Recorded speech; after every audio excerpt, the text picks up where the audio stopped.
Video disclaimer. This video is only made for entertainment and education and for awareness purpose, so please understand and don't take seriously. Hello guys, मेरा नाम है मानो और आपका स्वागत है आपके अपने दूसरे YouTube चैनल RC मैसअप 2.0 में।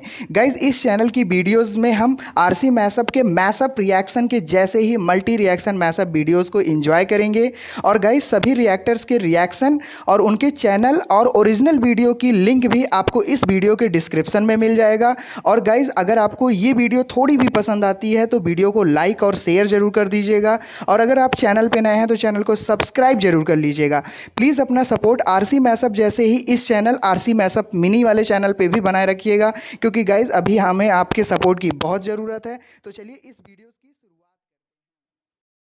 ये पाकिस्तानी कोरोना इसलिए है भाई, इन रियलिटी देखा जाए तो चले जी। फर्स्ट ऑफ ऑल तो आपके जेवलिन फेंका जिन्होंने नीरज चोपड़ा, उनके लिए मुबारकबाद है। और सेकंड थिंग भाई, जो अरशद नदीम है उन्होंने कोशिश तो की है ना भाई, कोशिश जो है वो करना ज़रूरी होती है। देखें, वो नीचे से उठ के इन रियलिटी देखा जाए तो भाई वो अपनी मदद आप लड़का जो है वो ऊपर आया। मुझे समझ नहीं आती इस सिस्टम की, जानता तो हूं मैं, लेकिन उसमें समझ नहीं आती इस चीज की कि चल किस तरह रहा है इस सिस्टम। फाइनल राउंड में भाला ही नहीं फेंक पाया, वो भाला आएगा तब तो फेंकेगा। और हवा ऐसा बना, तो अब ये जलन दिख रही है पाकिस्तानियों की। भाई नीरज चोपड़ा तो मेडल पे मेडल जीते जा रहा है, तो चलिए आइए देखते हैं। तो लेकिन पहले मैं वो बता दूं कि जो गोल्ड जीता रुमेश थरंगा ने, उन्होंने फेंका 89.75 मीटर्स। सेकंड नंबर पर नीरज चोपड़ा रहे 85.83 मीटर्स और यशवीर सिंह ने 85.41 मीटर्स। तो ठीक है, गोल्ड में और सिल्वर में 4 मीटर के करीब, 4 मीटर से थोड़ा सा कम, करीब करीब मान लीजिए 4 मीटर का फर्क था। और ये बहुत बड़ा फर्क होता है भाई। आप फर्क देखो ना, यहाँ पे तो कुछ सेंटीमीटर का फर्क था 85.83 में और 85.41 में, वरना हो सकता था यशवीर सिंह जीत जाते सिल्वर में, ये भी हो सकता था। लेकिन अच्छी बात ये रही कि भारत के एक और प्लेयर थे जिनको मैंने देखा था भाला फेंकते हुए, पता नहीं वो फाइनल में पहुंचे थे कि नहीं पहुंचे थे, I don't know, but 3 player थे भारत के यार जेवलिन थ्रो में। आप सोचो ना यार, और वहां अरशद नदीम के आगे बात ही नहीं बनती, वहां पे कोई आ ही नहीं रहा। यहाँ पे नीरज चोपड़ा के बाद 2 प्लेयर और आ गए, एक ने तो मेडल भी जीत लिया। सोचिए, ये है भारत की बढ़ती हुई ताकत स्पोर्ट्स में। अब चलिए पाकिस्तानियों का रोना धोना थोड़ा देखते हैं यार, मजा आएगा। अरशद नदीम जब गरीब थे तो भाई 90 मीटर के भाई साहब वो जेवलिन थ्रू फेंक रहे थे, और अब जब अमीर हो गए हैं तो भाई साहब बड़ी मुश्किल से 75 के रास की है। तो एंड ऑफ द डे क्या मैटर करता है भाई? गरीबी बहुत बड़ी मोटिवेशन है भाई। हाँ, जब पैसे आ जाते हैं तो भाई बंदा फिर मेहनत करना छोड़ देता है। तो इसलिए अमीर नहीं गरीब बनो, बहुत गाली निकल रही है, ब्रूसली वालों गरीब बनो, हाँ अमीर नहीं। लेकिन ये तो है निकम्मे। लेकिन अरशद ने भी अपने ऊपर खुद से कोई इन्वेस्टमेंट नहीं की। तो मैं यहां एथलीट से भी शिकायत करता हूं कि चलो तुम निकल ही गए यार, कीचड़ में कवल के फूल खिलते, तुम इस कीचड़ में कवल के फूल की तरह खिल ही गए, तो तुम यार अपना ही ख्याल रख लो यार। हम तो यही दुआ करेंगे इंशाल्लाह ही करेंगे ना हम तो, कि भाई हमारा प्लेयर पाकिस्तान का वो नाम करे और वो गोल्ड मेडल ले, और क्या बोलें कि ना ले। नीरज चोपड़ा भारत के वो एथलीट हैं, सिर्फ भारत में, सिर्फ इंडिया ने नीरज चोपड़ा के ऊपर लगभग पाकिस्तानी 4 करोड़ रुपए खर्च किए उनकी ट्रेनिंग के ऊपर। जीतने वाले चोपड़ा साल के 6 करोड़ रुपए इंडियन कमाते हैं, 6 करोड़ रुपए इंडियन। इतनी उनकी इंडोर्समेंट है, इतनी उनको सरकार की सपोर्ट है। नीरज चोपड़ा क्यों लेजेंड है? नीरज चोपड़ा क्यों लेजेंड है? Because he is consistently ranked amongst the best in the world. उसने पहले ओलंपिक गोल्ड जीता, फिर सिल्वर मेडल जीता ओलंपिक्स में, अब आगे भी जीतेगा। अरशद नदीम का एक अच्छा ओलंपिक्स आया जहां उन्होंने गोल्ड जीता, लेकिन उससे पहले भी कुछ नहीं, और आज वो कॉमनवेल्थ गेम्स के लिए फाइनल्स में भी नहीं जा पाए, जावलिन के टॉप 5 में भी नहीं आ पाए अरशद नदीम, 80 मीटर भी नहीं। ये बहुत इंपॉर्टेंट बात कही है इन्होंने, यही बात मैं भी कह रहा था कि बात ये नहीं कि एक बार आपका तुक्का लग गया, एक बार आपने भाला फेंक दिया, एक ओलंपिक गोल्ड मेडल जीत गया। आप उस कंसिस्टेंसी को देखिए जो नीरज चोपड़ा ने किया। नीरज चोपड़ा ने उसके पहले गोल्ड मेडल जीता था, जिसमें अरशद नदीम जीते, उसमें सिल्वर जीता, फिर से CWG में साबित किया, सिल्वर जीता। बीच में एक आध और भी चैंपियनशिप हुई थी, वहां भी वो जीते। तो बात समझिए, बात उस एथलीट की है, एक बार तुक्का लग के जीत गए, दैट इज ठीक है। मैं ये नहीं कह रहा कि अरशद नदीम की वो उपलब्धि कमजोर है, नहीं, अरशद नदीम के लिए बहुत बड़ी उपलब्धि थी। पाकिस्तान के लिए इनफैक्ट बहुत बड़ी उपलब्धि थी और रहेगी आने वाले कई टाइम तक। भाई गोल्ड मेडल जीतना ओलंपिक में ये कोई छोटी मोटी बात नहीं है भाई, बहुत बड़ी बात है। लेकिन चलो अरशद नदीम ने एक बार दिला दिया, लेकिन क्या अरशद नदीम ने अपने ऊपर काम किया उसके बाद? नीरज चोपड़ा को तो इंजरी भी हुई थी। नीरज चोपड़ा इंजरी की वजह से भी बड़ी परेशानी में रहे और शायद एक आध टूर्नामेंट वो खेल भी नहीं पाए थे। इंजरी के बाद रिकवर करके भी वो मेडल लेकर आए हैं, यानी कि उन्हें चिंता है इस बात की कि यार मुझे खेलते रहना है, छोड़ना नहीं है। अरशद नदीम गोल्ड मिल गया ओलंपिक, वाह अपना काम हो गया जी सानू की, अब तो करोड़ों रुपए आएंगे। ठीक है भाई, ये है प्रॉब्लम। मीटर भी नहीं पार कर पाए। बहुत बड़ी खबर, शेर के बच्चे ने मेडल जिता दिया और क्या बात है, अपने बलबूते पे, अपनी मेहनत पे तुमने ये चीज हासिल की है, आपको बहुत बहुत मुबारक हो। जो ये शूज पहनता है वो क्या हमने पाकिस्तान में बनाए हैं? जो बेस्ट शूज जो भी वर्ल्ड के, जो भी उससे नीरज चोपड़ा से आप पूछ रहे हैं कि उसने कहां से लिए हैं और इसको पूछ रहे हैं इसके कहां से आए हैं, तो भाईजान कुछ भी नहीं देते इनको, यकीन करें। इतना बड़ा बड़ा मच्छर है वहां पे जहां बेचारों को ठहराते हैं। अरशद नदीम, जब अरशद नदीम ने पहली दफा मेडल जीता था ना, मैं उस दिन भी लाइव था।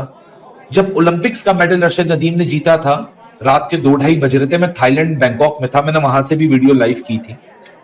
खुशी का कोई ठिकाना नहीं था, मुझे आज भी याद है। मैंने उस दिन भी एक बात कही थी और अनफॉर्चुनेटली जो बात मैंने कॉमनवेल्थ गेम्स 2022 और पेरिस ओलंपिक्स 2024 के बाद जो कही थी, वही बात आज इवेंचुअली साबित हो गई कि अगर पाकिस्तान इस एक मेडल को 4 मेडल बनाने में नाकाम रहा तो ये हार होगी हमारी स्पोर्टिंग इंडस्ट्री की, हमारी स्पोर्टिंग डायनेमिक्स की, हमारी जितने ये लोग हैं जो तस्वीरें खिंचवाते हैं, फोटो ऑप्स करते हैं, सर आपका प्राइम मिनिस्टर का विजन है, ये जो हरकतें करते हैं, ये उन सब की हार होगी। और सबको आप लाइन दुरुस्त हाजिर करके, आपका बस नहीं चलेगा, आप खड़ा कर दें, लेकिन कोई आपको जवाबदेह नहीं होगा, कोई आप किसी से आप सवाल नहीं पूछ सकेंगे। अरशद नदीम की आज हार एक ऐसी हार है कि देखने वाले भी और सुनने वाले भी ये सवाल कर रहे हैं कि जो डिफेंडिंग चैंपियन है वो पहले राउंड में बाहर हो गया, वो टॉप 8 में क्वालिफाई ना कर सका, 4 सालों बाद वो टॉप 8 में ना जा सका। इससे बड़ा मैसिव शॉकर क्या हो सकता है पाकिस्तान एथलेटिक्स के लिए? एक ओलंपिक चैंपियन को एक एलीट सेटअप चाहिए होता है उसके इर्द गिर्द। आपको दुनिया के बेहतरीन कोचेस, आपको proper support staff, sports sciences, physiotherapy के लोग, रिकवरी के लोग, इंजरी प्रिवेंशन के लोग, रिहैबिलिटेशन के लोग, ये पूरा एक स्टाफ चाहिए होता है। एक अरसे दराज से अरशद की इंजरीज के बारे में हम सुन रहे हैं। एक एथलीट्स के लिए, एथलेटिक्स डिसिप्लिन के लिए एक कोई state of the art high performing system पूरे पाकिस्तान में मौजूद नहीं है जो कि एथलीट को उस साइंटिफिक लेवल पे जाकर तैयार कर सके। आपको ले दे के ये पीएसबी का पंजाब स्टेडियम है, यहां आप एथलीट तैयार करते हो और आपको लगता है कि वो ओलंपिक की लाइनें लगा देंगे। इंडिया के जेवलिन थ्रोअर्स आ रहे हैं, स्पेशली नीरज चोपड़ा और वो यशवीर सिंह, और जो तीसरा है उसका नाम बिल्कुल ज़हन से स्लिप हो गया इस वक्त। तो ये 3 जब आ रहे हैं ना, तो इनके पीछे का जो सपोर्ट स्टाफ है वो इनकी वीडियोस बना रहा है। वो वीडियोस इसलिए नहीं बना रहा कि वो इनके इंस्टाग्राम पे डालेंगे, वो इसलिए वीडियोस बना रहे हैं क्योंकि वो वीडियो के अंदर एनालिसिस चल रहा है लाइव, साइंटिफिक बैकिंग के साथ कोच है। पाकिस्तान अरशद नदीम का कोच सलमान भट्ट साहब वो कुर्सी पे बैठे हुए सिल्ट की तरह, चौधरी की तरह, वो इंतजार कर रहे हैं, हाँ अरशद लेगा तो हम जरा अपनी वीडियो बना लेंगे सेल्फी के तौर पर। ये बहुत बड़ा फर्क है। नीरज आज एक नीरज के एक गोल्ड मेडल से आज रोहित यादव और यशवीर सिंह आपके सामने खड़े हो गए। मतलब अगर आप फाइनल में देखिए, आपके पास 85.83 जो सीजन बेस्ट है वो नीरज चोपड़ा है, 81.56 रोहित यादव है, 81.33 यशवीर सिंह है। आप एक अरशद नदीम के बाद दूसरा यासिर ना बना सके। यासिर बेचारा वो क्वालिफाई नहीं करता फाइनल के अंदर। Valid point, very valid point. और बिल्कुल ये होना चाहिए यार।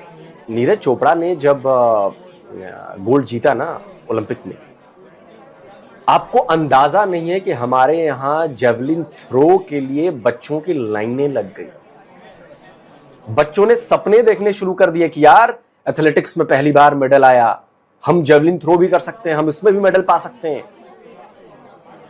और मैं ये पाकिस्तानी कोरोना इसलिए है भाई, इन रियलिटी देखा जाए तो चले जी, फर्स्ट ऑफ ऑल तो आपके जेवलिन फेंका जिन्होंने नीरज चोपड़ा, उनके लिए मुबारकबाद है। और सेकंड थिंग भाई, जो अरशद नदीम है उन्होंने कोशिश तो की है ना भाई, कोशिश जो है वो करना ज़रूरी होती है। देखें वो नीचे से उठ के इन रियलिटी देखा जाए तो भाई वो अपनी मदद आप लड़का जो है वो ऊपर आया।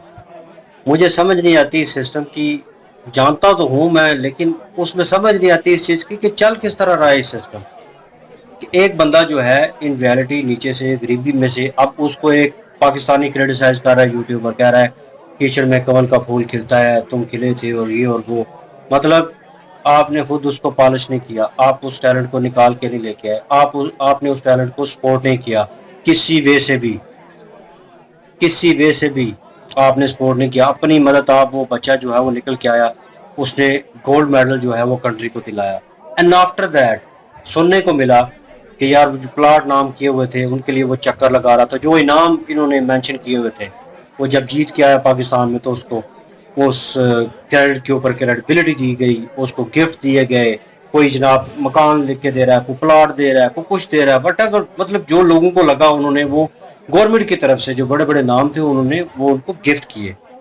और जब वो कह लें कि वो रिसीव करने गए कि मतलब हाँ हमें वो जो है प्लाट थे उसके कागजात और वो, उन्होंने कहा कि कौन सा प्लाट, कौन से पैसे, तो मतलब वो बंदा अपना एक कह लें कि इस चीज़ को अप्रोच करना चाहता था, अपना एक कह लें कि क्या उसे बोलेंगे।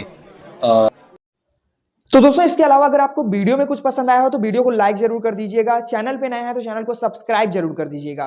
तो थैंक यू, मिलते हैं नेक्स्ट वीडियो में।